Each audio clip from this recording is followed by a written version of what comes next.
বিসমিল্লাহির রহমানির রহিম। বর্ণমালা কলেজ কর্তৃক আয়োজিত এই অনলাইন ক্লাসে সকলকে জানাচ্ছি আন্তরিক শুভেচ্ছা এবং অভিনন্দন। আশা করি করোনার এই বৈশ্বিক মহামারীতে তোমরা সকলেই ভালো আছো, সুস্থ আছো। করোনার এই পরিস্থিতিতে তোমরা কলেজে আসতে পারছো না, ঠিক তেমনি আমরা ক্লাসে গিয়ে পাঠদান করতে পারছি না। যাতে তোমাদের পড়াশোনাকে গতিশীল রাখা যায় তারই প্রয়াস হচ্ছে আমাদের এই অনলাইন ক্লাস। আজকে আমি তোমাদেরকে বাংলা প্রথম পত্রের একটি কবিতা নিয়ে আলোচনা করব। কবিতার নাম হচ্ছে লোকান্তর, আল মাহমুদের একটি কবিতা। এই কবিতার আমরা কবি পরিচিতি এবং পাঠ সম্পর্কে আলোচনা করব। কবিতার ব্যাখ্যা আমরা আলোচনা করব। আশা করি তোমরা সকলে মনোযোগ দিয়ে শুনবে এবং দেখবে।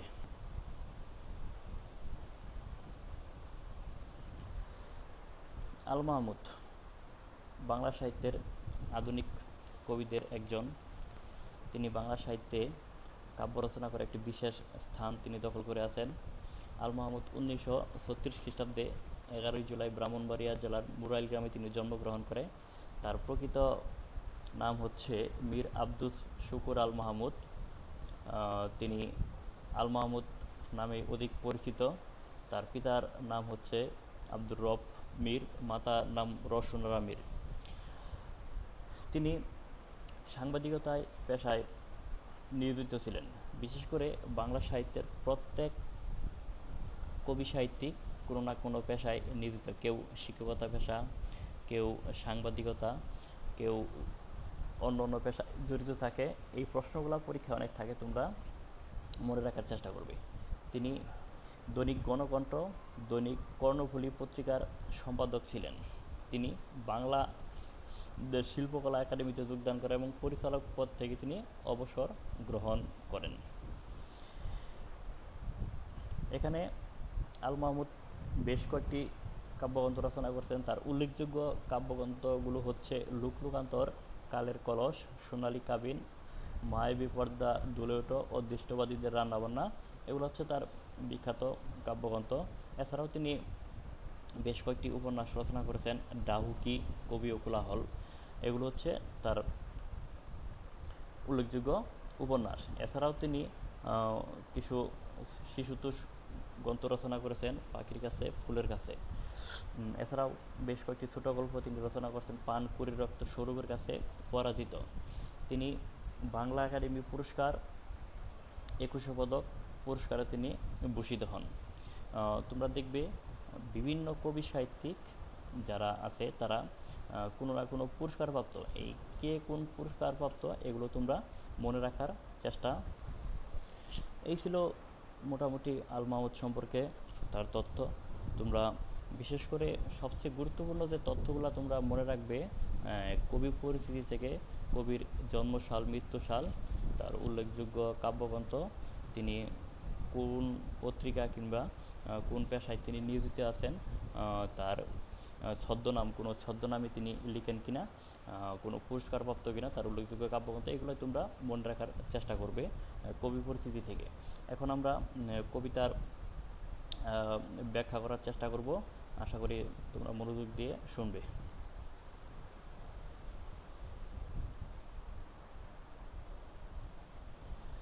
আমরা কবিতার প্রথম দুটি লাইন, যেখানে কবি নিজেকে একজন গ্রামীণ কবি হিসাবে তিনি তুলে ধরেছেন।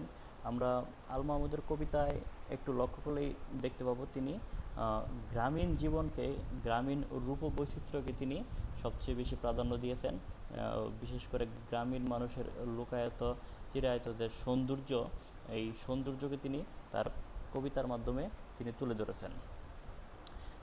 আমার চেতনা যেন একটি সাদা সত্যিকার পাখি, বসে আছে সবুজ অরণ্যে চন্দনের ডালে। এখানে কবি প্রথম লাইনের মধ্যেই তিনি নিজেকে, কবি সত্তাকে একটি সাদা পাখির উপমায় প্রকাশ করেছেন।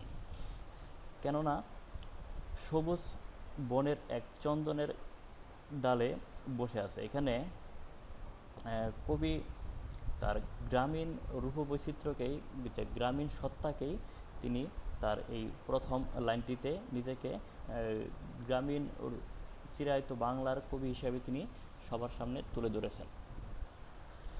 মাথার উপরে নিচে বনচারী বাতাসের তালে দুলে বন্য পানলতা, সুগন্ধ পরাগে মাখামাখি হয়ে আছে ঠোঁট তার। এখানে যে সাদা পাখির কথা বলা হচ্ছে, সেই পাখিটি উপরে নিচে রয়েছে বন্য পানলতা। যখন বনের মধ্য দিয়ে বাতাস প্রবাহিত হয় তখন সেই পানলতাগুলো দোল খায়, আর পাখিটির ঠোঁটে পরাগে মাখামাখি, এতে বোঝানো যায় পাখিটি পরাগায়ন করতে এসেছে। এখানে মূলত যে গ্রামীণ চিত্র সাদা পাখির কথা বলা হচ্ছে, এখানে যে চিরসবুজ অরণ্য বনের মধ্যে সেই পাখিটি পরাগায়নের কথা বলা হচ্ছে, আর বাতাসের মধ্যে যে দুল খাচ্ছে এখানে পানলতার কথা বলা হচ্ছে। এগুলো তো মূলত হচ্ছে গ্রামীণ সৌন্দর্যকে তিনি ফুটিয়ে তুলে ধরেছেন এই লাইনটুকুর মাধ্যমে।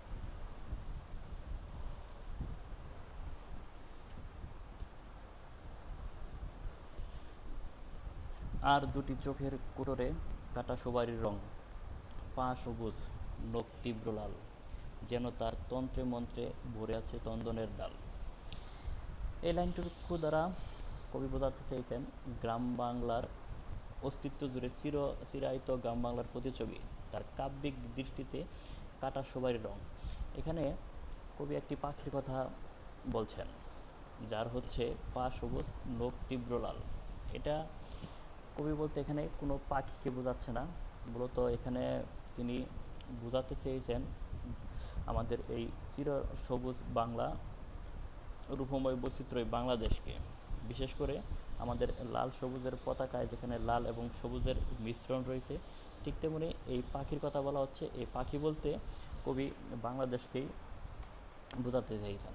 এখানে এখানে আকাশের রাঙা অরুণ রাঙা আবাকে বোঝানো হচ্ছে, অর্থাৎ মাটি আকাশে মেলে ধরা বাংলার প্রকৃতির নৈসর্গ সৌন্দর্য প্রকাশ হয়েছে কবির কাব্যের মাধ্যমে, কাব্য চেতনার মাধ্যমে। আরেকটা ব্যাপার হলো, এখানে চন্দন হলো সুগন্ধি কাঠের গাছ, আর এর ফুল হলো লবঙ্গ। মানে এখানে তার কাব্যিক সত্তার, কবিতা চেতনার মধুরতা চন্দনের ডালের সাথে তুলনা করেছেন। অর্থাৎ কবি যে কাব্যগুলো রচনা করেছেন সেগুলো কিসের সাথে তুলনা করা হচ্ছে? চন্দনের ডালের সাথে, যা এখানে তার কাব্যর মাধ্যমে ফুটিয়ে তোলা হয়েছে এই কবিতার লাইনটুকুর মাধ্যমে।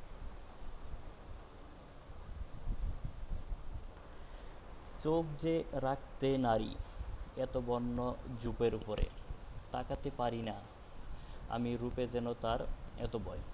কবি এই লাইন দুটি দ্বারা খুবই সুন্দরভাবে তুলে ধরেছেন বাংলার রূপময় সৌন্দর্যকে মুগ্ধ। কবি এখানে বোঝাতে চেয়েছেন বাংলার রূপময় বৈচিত্র্য এতটাই সৌন্দর্যমণ্ডিত, যা কবি তার জুপের উপরে যখন চোখ বোলায় তখন কি তাকাতে পারে না ভয়ে। মানে গ্রাম বাংলার রূপময় বৈচিত্র্য তাকে এতটাই মোহিত করেছে, যা কবির চোখ যখন এগুলোর মধ্যে তখন কি তার ভয় লাগে।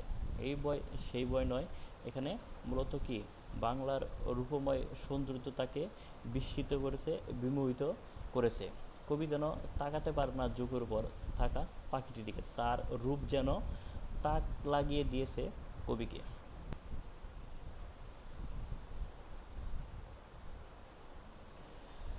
যখনই উজ্জ্বল হয় আমার এই চেতনার মণি, মনে হয় কেটে যাবে, ছিঁড়ে যাবে সমস্ত বাঁধনি, সংসার সমাজ ধর্ম তুচ্ছ হয়ে যাবে লোকালয়।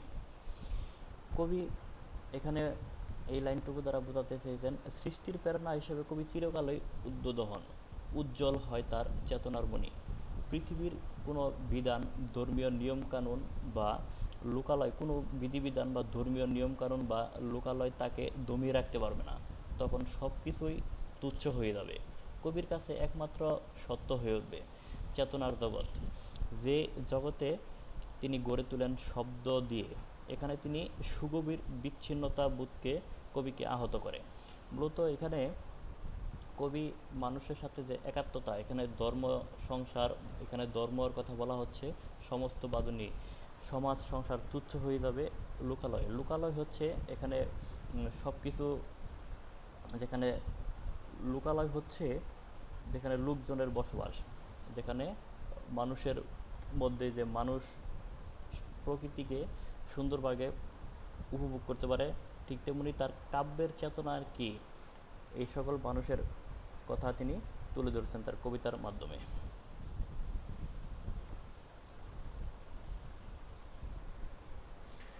লোক থেকে লোকান্তরে আমি যেন স্তব্ধ হয়ে শুনি আহত কবির গান। এখানে দুটি শব্দ খুবই গুরুত্বপূর্ণ। কবি এখানে লোক এবং লোকান্তরের কথা বলেছেন। মূলত লোক হচ্ছে ইহজগৎ আর লোকান্তর হচ্ছে পরজগৎ। এখানে কবি তার যে কাব্য চেতনা, তিনি যে তার সৃষ্টিকর্মগুলা, এই সৃষ্টি যেন মানুষের কাছে থাকতে পারে চির অমর হয়ে, এর জন্য কবি সবসময় তার কবিতার যে স্তব্ধ হয়ে তিনি আহত কবির গানের কথা বলেছেন। এখানে আহত বলতে যে ক্ষতবিক্ষত কবির হৃদয়ের কথা বলা হচ্ছে। এখানে কবি সকল প্রকার জীবন সংগ্রামের মধ্য দিয়ে গিয়েও নিজের কবিতার সার্বভৌমত্ব অর্জন করেন। তাই তো তিনি এই জগৎ থেকে পরবর্তী জগতেও তার কবিতার জয়গান শুনতে পান। তাই তার সৃষ্টিকর্মের বিজয় বিচ্ছিন্নবোধকে বেদনাকে প্রশমিত করে। এখানে কবিতার আসন্ন বিজয়। আমরা রবীন্দ্রনাথের অনেকগুলা কবিতা দেখতে পাই, বিশেষ করে সোনারতরী কবিতার সাথে এই কবিতার অনেকটা মিল রয়েছে। বিশেষ করে তিনি যে সৃষ্টিকর্মগুলা আমাদের সৃষ্টি করে গেছেন, তার কবিতা, গল্প, উপন্যাস, এগুলো যেন প্রজন্মের পর প্রজন্ম মানুষ ধারণ করতে পারে, লালন করতে পারে। এর জন্য তিনি কবিতার আসন্ন বিজয়, তার নিজের বিচ্ছিন্নতা বোধের বেদনাকে প্রশমিত করে তোলে। তাই তিনি কবিতার আসন্ন বিজয়ের কথা এখানে তুলে ধরেছেন। কবিতার ছিল কবিতার মূল বা বিষয়বস্তু। এখানে মূলত আল মাহমুদ তার প্রথম অংশের মাধ্যমে তিনি পরিচিত হয়েছেন একজন গ্রামীণ কবি হিসাবে। যদি আমরা কবিতার মূল বা বিষয়বস্তুটুকু যদি আমরা এক কথা বলি, তিনি গ্রামের রূপবৈচিত্র্যময় সৌন্দর্যের গুণগান তিনি গেয়েছেন। এর পরের অংশে কবি তার নিজের আত্মপরিচয় সম্পর্কে, বিশেষ করে তার সৃষ্টিকর্ম যেন যুগের পর যুগ মানুষ ধারণ করতে পারে, যেন কবিতার তার বিজয় হয়, সেই বিষয়গুলো তিনি তার কবিতার পরের অংশগুলোর মাধ্যমে তুলে ধরেছেন। বিশেষ করে আমরা যদি কবিতার মূল ভাব যদি তোমাদেরকে বলি, তাহলে কবিতার মূল ভাব হচ্ছে লোকান্তর কবির আত্মপরিচিতিমূলক কবিতা। এখানে প্রত্যেক কবি সাহিত্যিক আছেন যারা, তারা নিজের পরিচয়কে, নিজের আত্মপরিচয়, নিজের এক একজন কবি সাহিত্যিক আছেন তার লেখার বা কবিতার এক এক ভাব বা বিষয়বস্তু থাকে। ঠিক তেমনি আল মাহমুদ তার কবিতার যে আত্মপরিচিতিমূলক, নিজেকে তিনি গ্রামীণ কবি হিসাবে তিনি পরিচয় দিতে স্বাচ্ছন্দ্য বোধ করেন। বাস্তব জগতের বিরুদ্ধে পরিবেশের চোরে কবি আহত হয়েছেন। তাই তার চেতনার শান্তিকামী পাখিটি লোকালয় থেকে দূরে প্রকৃতির নিবিড় জগতে উড়ে চলে যায়। সেখানকার প্রাকৃতিক সৌন্দর্য তাকে কবিতার সৃষ্টি প্রেরণায় উদ্বুদ্ধ করে। তাছাড়া তার চোখের চেতনায় সর্বাঙ্গে গ্রাম বাংলা ও স্বাধীনতার ভাব মিশে আছে। বাস্তবতার চরে আহত পাখি সেখানে গান কবিতার সুনিশ্চিত বিজয় লক্ষ্য করে। লোক থেকে লোকান্তরে গান গেয়ে যেতে চায়। এই প্রকৃতির জগৎটি প্রকৃতপক্ষে কবির অনিষ্ট সাহিত্যের জগৎ। তাই এখানে এই কবিতার মূল বা বিষয়বস্তু এটুকু যদি আমরা এক কথা বলি, তাহলে এটা হচ্ছে মূলত কোন ধরনের কবিতা? আত্মপরিচিতিমূলক কবিতা। অনেক সময় প্রশ্ন আসে, লোকান্তর এটা কোন ধরনের কবিতা? এটা হচ্ছে আত্মপরিচিতিমূলক কবিতা। আশা করি তোমরা এই অনলাইন ক্লাসের মাধ্যমে কিছুটা হলেও উপকৃত হয়েছ। তোমরা নিয়মিত পড়াশোনা করো। এই করোনাকালীন এই বৈশ্বিক মহামারীর সময় তোমরা সকলেই নিরাপদ দূরত্ব বজায় রেখে চলবে, বাসায় অবস্থান করবে, নিজে নিরাপদে থাকবে, অন্যকেও সুস্থভাবে থাকার জন্য উদ্বুদ্ধ করবে। আশা করি তোমরা আজকের এই পাঠদানের মাধ্যমে কিছুটা হলেও শিখতে পেরেছো। কবিতা তোমরা পড়বে বাসায়, অযথা সময় নষ্ট করবে না। আশা করি তোমরা কিছুটা হলেও বুঝতে পারছো আজকের এই অনলাইন ক্লাসের মাধ্যমে। সকলকেই শুভেচ্ছা এবং অভিনন্দন জানিয়ে আজকে আমার অনলাইন ক্লাস এখানেই শেষ করছি। পরবর্তী ক্লাসে আবার দেখা হবে। আল্লাহ হাফেজ।